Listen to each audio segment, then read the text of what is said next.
everyone. Welcome to Work Love Wednesday. Sam Smeltzer here for Work Love Wednesday. It is time for Work Love Wednesday.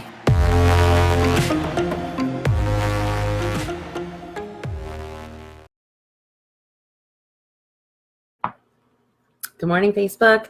Good morning, Instagram. It is Wednesday and it is time for Work Love. I'm a little bit early, but I figured no one is going to be upset about that because it's been 2 weeks since we've done an episode of Work Love, and this happens to be episode 25. So there have been some weeks that have been missed, but for 25 consecutive weeks in some format, since this was launched early January, we've been coming and talking about Work Love and this concept of really living a connected life, staying connected to providing meaningful work out into the world and loving it every step of the way. We talk about loving it every step of the way does not mean that it's not hard. It's hard being a passionate professional. There are challenges that exist with being a passionate professional.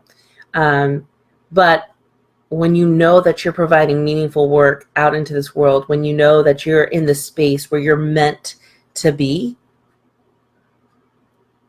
those hard times just seem like little blips on the journey. And so that's why I'm so dedicated to Work Love. And I think more so than anything, these Wednesdays have been an accountability piece for me, to engage in reflection and talk about things that are happening and talk about things that I'm passionate about. I mean, this is the one thing about every Wednesday, for me to log on this early in the morning to want to prep whatever little tidbits that I'm going to rant on. They all have to be related to something that I'm passionate about, staying connected to that piece of how I want to show up in the world and deliver in the world. So anyways, it's been 2 weeks, 2 weeks with a lot of really great, beautiful moments, 2 weeks that have left me very low vibrationally because it was just a lot. I am naturally introverted, which means I need time alone to rejuvenate. And alone means alone. So going away, and even though you might have alone time, if the perception is that you have to be with other people, that you have to be interacting with others, it's not rejuvenating for me. And I need more and more time to really just rejuvenate on my own terms. And I have those when I'm at home. I have those kind of built in. My family kind of respects those periods of time. My husband, who is incredible, he's really great at respecting those things and recognizing and seeing the difference when I'm allowed to engage in them and when I don't. So 2 weeks of kind of go with those natural kind of rhythms and rituals thrown away left me in a place where I was really trying to conserve my energy, but left me in an awkward space that made it very challenging to, number one, be awake to hop on and do Work Love, but number two, to really just be in that state of mind of processing, to talk like we do every Wednesday here. And so the first week that I missed, I was actually in Anaheim, California. I spoke at the California Women's Leadership Conference, California Women Lead, their conference that they hosted in Anaheim at the Disneyland Hotel, which was pretty awesome. I'm going to say that that's probably a bucket list item that I dreamed of as a little girl. Not quite, speaking from the Cinderella Castle, or the Sleeping Beauty Castle, my bad. It's the Sleeping Beauty Castle, which they don't do a lot of speaking engagements in front of the Sleeping Beauty Castle. But to be that close in proximity to a place that really does bring me so much joy, reminds me so much of my childhood, was a true honor and privilege. And then on top of that, the incredible women that showed up for that session. If any of you are watching Work Love on Instagram or on Facebook and have found me and this little community as a result, make sure you say hey, because I'm back in PA and you're all the way in CA. But It was a beautiful, beautiful session. It was an awesome 60 minutes that flew by just way too quickly, but just beautiful moments of connection between these women who showed up to do some serious heart work to find out how they are meant to show up professionally, have an impact, and let their passion create really meaningful, impactful work in the world. Really, really, really, really, really, really, really, really cool. And then I got to spend the week to see a little bit of family, hang out with my brother, which is always a huge privilege because I don't get to have that very often. In fact, if you haven't watched the episode on siblings, maybe you want to go watch it because it's very interesting kind of dynamic when you grow up and you kind of take for granted that you have a sibling there the entire time. And then when they move across the country and you get to see them for Christmas, I mean, that's a part of adulthood that I wasn't really prepared for. And so anytime that I get time to spend with my brother, really, really precious moments. And so, and even more so, because the girls and Josh were unfortunately not able to join me in Anaheim. My mother and I went, so I got to have really great quality time with my mom that I haven't had probably, since like before college, to really just go and be away for a week and be with my mom and be with my brother was really awesome. And then from there, came back for just about a day, and then we left for the Leadership Arts Retreat. So every year, practicing what we preach, I really push to have the staff, have an opportunity to go away, to literally do nothing, but also to connect and to talk in ways that sometimes we don't give ourselves permission to because there's always higher priorities. And so we have been going, when we go away, we've been going to Lake Raystown because it's just so peaceful at that time. It's before the busy kind of season. And the lake is just this, water has a sense of calmingness that happens there. So really beautiful time up there. Got to have 2 days. One day it was kind of rainy, but very, very grateful for the time that we got to do there and just bond with each other in those moments. So went from retreat, then came back and literally had like less than a 24-hour period before I started going to Gettysburg for 4 days for my second portion of my medical Qigong training. And so every day from about 9 to 5 p.m. I was in Gettysburg, got to reconnect with people that I met in my first training. And it was just, it was amazing. I mean, 2 weeks of really awesome connection that was very, very necessary. And now I'm back in the mode of fueling up who I am and my personal energy. But the last 2 weeks was rejuvenating in a whole nother capacity. And we need to pull energies from all different kinds of areas so that we can be the balanced individual that we are. Me isolating myself and then always just having really great personal energy cultivation is not enough. We need to connect with people. We're human. We need to connect. So so 2 weeks, and I'm going to talk a little bit more about medical Qigong training because obviously that's what's fresh in my mind. And it's really what's kind of generating the topic of today of talking about excess heart energy, and really one of these really big aha moments that I had this weekend in relation to the heart. So, I guess let's dive into that. I guess a little bit of highlights because I know people always ask about, what's going on at home. What's going on at home? Everything's good. Josh survived the 2 weeks with minimal Sam and maximum Maddie and Zoe time. And I did leave the door open. I hopped on a little early because I want to hopefully be there to help get Madeline on the bus. And her bus comes around 8:15. And so I left the door open. So we might have little visitors if that happens. That's what we will do.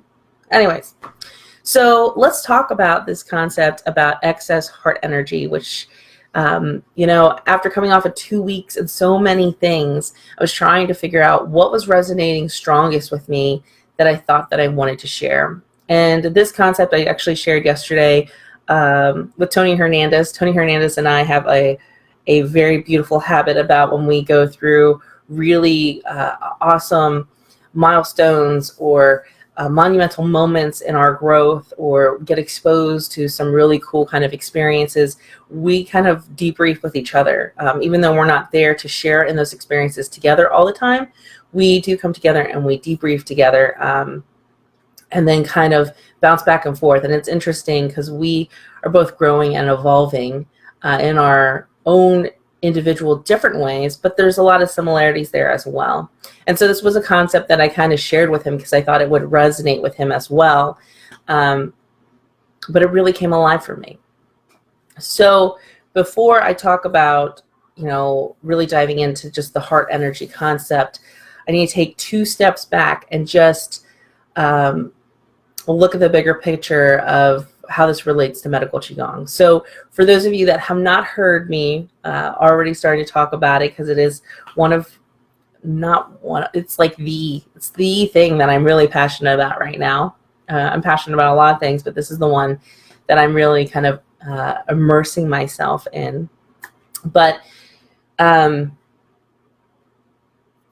you think about medical Qigong, it really focuses on 3 major capacities. It's dealing in the world of energy, so the energy that comes off of your body, that you have internally, the energy that surrounds us. And it really talks about purging any turbid qi, so stagnant qi that does not serve us any longer. And qi is just energy. That's just another word. It's just energy. And then tonifying, so filling it up with good qi, or filling it up with the qi that we need, that we're missing. So tonifying, filling. And then regulating, which is basically making sure that it's all balanced and smooth, and our entire body is getting what it needs to function physically, emotionally, and spiritually.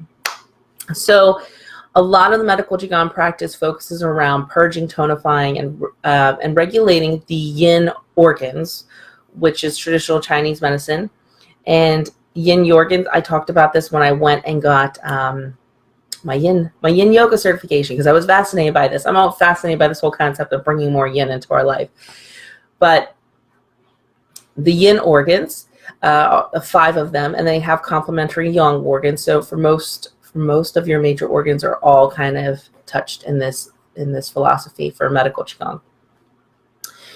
But the 5 yin organs that we focus on, when they have an excess amount of qi, they will have excess emotion. So when there's too much qi in an organ, that's, we're looking for balance. We don't want it to be deficient. We don't want it to have too much. We want it to have a balance. And when it has too much, there are certain emotions that arise. And so, like for liver, it is anger. It could be rage. And so I talked about that before, because the liver was a really big takeaway for me from the first part of my training, and really coming to understanding and recognizing how much of my path and my healing journey, my reaction to things had actually been anger. And that, so even though I was not raging at people, there would be outbursts at people. There would be rants and outbursts when I would process it with friends. I was internalizing a lot of anger in response to things that were coming up. So, the liver is anger. The spleen, which is your yang organ, is your stomach, is worry, excess worry. Your kidneys is fear. Your lungs is sadness and grief. So in excess, these are the emotions that are kind of the symptom to let us know that there's excess qi there. So the heart is an interesting one, because when we're taught, they talk that the excess emotion for the heart is joy. And in the first training that I had, he talked about joy, and my teacher shared that it is like too much excitement, too energetic. Like those were the words that he was kind of putting out there. And it had a hard time resonating with me, because the heart, I truly believe, and rightfully so, is a holder for so much that means a lot to us, so much transformational work that is held there in our heart. Whether you want to talk about it spiritually, emotionally, or even physically. I mean, the heart is this massive, really significant organ for us. And so when we're talking about purging and the excess energy, and being deficient, or being in excess in this concept of joy, it didn't hit me till this past weekend about what it means to have excess heart energy. And then what was really fascinating is a lot of us, when I say us, those who are passionate professionals, those who are really eager to make a difference in the world, a lot of us have excess heart energy. Because joy in that fashion, this overwhelming excitement, and I use joy in other contexts, but if I want to translate that joy concept to basically mean when our passion is like flooding through us because we're so excited about something, that is excess heart energy. That is when our heart is in excess. So people will always say to me, you have a really big heart. Your heart is overwhelmingly large. Here comes little people. Zozo, we're on video, so you guys say hi. Everyone's watching you. Okay, let mommy finish your video. I'm hungry. Well, then eat a banana. Bye. But when the passion is flowing and coming through, that is excess heart energy. That is, when I went to my first training about medical Qigong and I just wanted to like verbally vomit about it all the time, that's excess heart energy. And I didn't understand. When I read a new concept, I get really jazzed about it at work. That is excess heart energy. And what I realized is the state that I wanted to get to is balance and peace and calmness. And so when I watch, probably the example I can think of right now is Gabrielle Bernstein, who I have followed for the last 4 years, really is the main mentor that kind of launched my healing journey for me. And she is so passionate, and she is in the lane, and she is doing the work that she is meant to do. But when you talk to her and you interact with her, she is so calm. And and I watch that, knowing that as I'm learning, and I am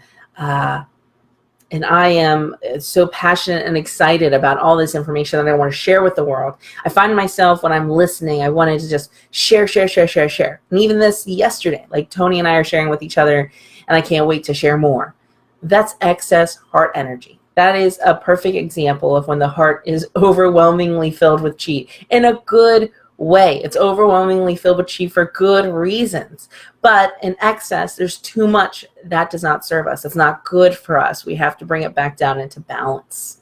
And so I know that really resonates with me. I found that, what resonates with me is usually resonating with a lot of people who feel called or choose to click watch or get to this point in time to watch this video. And so I just ask you, what are you really passionate about? Are you someone who goes through waves of passion professionally? And when you do have that passion, do you just feel like it's so intense that you can't process it? It's excess heart energy. And so how do you release that? How do you purge some so you can get back to it being really healthy? And so really easily, the thing that to do is just to close your eyes, put your hands on your heart, and imagine, breathing in this bright, ruby, rich red color into your heart organ through an inhale. That's going to be abdominal breathing. So, you want to focus on breathing from your abdominal. So your abdominal muscles should expand when you're inhaling in. So your belly should be expanding out. And on your inhale, it should be contracting in and decreasing in. And so on your inhale, you're imagining breathing this ruby, rich red color into your heart. And then on the exhale, to release, to purge some of that energy, some of that excess chi, you're going to make the sound ha, like ha, ha, ha, ha, ha. And you can do that silently, quietly. You can be loud, depending on where you are. But it's using a healing sound that's going to cause a vibration internally that's going to allow that chi to kind of purge out. And so if you're experiencing that, I challenge you to just try it. And it literally looks like this. It's just an inhale. Ha.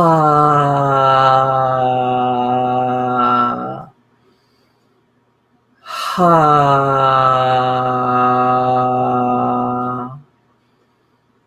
Ha. And it seems kind of funny, it seems kind of silly, but it really works. Those sounds, those vibrations, just like singing in the car, why it's so good for you. You're sending these vibrations bouncing around your body that are helping with the internal chi and moving it around. So it seems kind of silly, but humor me this week. Try it. And the last thing that I just wanted to mention about is this reality of the long healing journey. Yesterday, we filmed the interview portion for a brand new promotional video for Leadership Arts Associates to reflect really where our evolution has taken us. When I filmed our very first videos, if it wasn't for the very talented Tatiana Rodriguez guiding me through, pulling out of me what she saw in me to share with the world, I don't know if I would have had anything to say, because I was not in a very good space. I was very lost, and I was being driven a lot by directions that I don't want to go, and basically heading in whatever alternative that there was. Yesterday, we're ready to, and when I say we, me and Mary Rose and the team, sharing about who we are and what we want to offer and how we want to show up and how we want to give back to our local community. And so one of the questions that they asked yesterday, which actually caused both Mary Rose and I to get emotional, was, what feeling do you get from doing the work that you do on a regular basis? And for me, I think why this work is so meaningful is because it's so reflective of the journey that I've been on. The tools and the coaching methods that I used with others who I'm lucky enough to serve, I'm using those that have helped to heal me. And as I've continued on my healing journey, I've realized that I can see you, Maddie.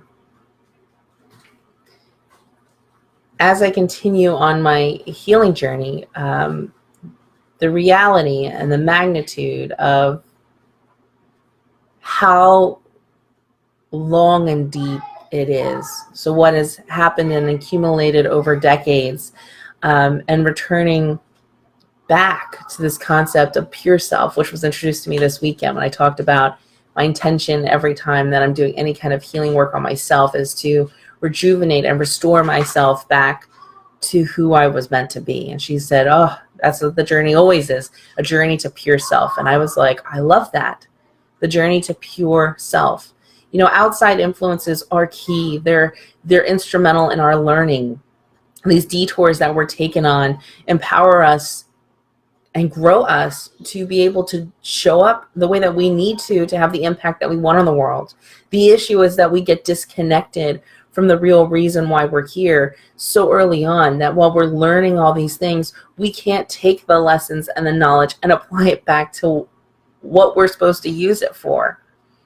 And so I just want to remind you that journey of returning is hard and it's long, and there's so much coming up. Just like when I hinted at about the liver and anger, recognizing that I've been angry for so many years at so many people because of how I felt they were trying to pull me away from my journey, not intentionally doing that. I don't think any of us maliciously do that.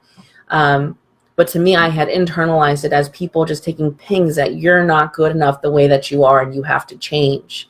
And I know I'm not the only one that feels like that, but just know that as you unpack and as you heal and the things that come up, and you might be like, there's just so much that I have to work through. There's so much that I have to process and learn from.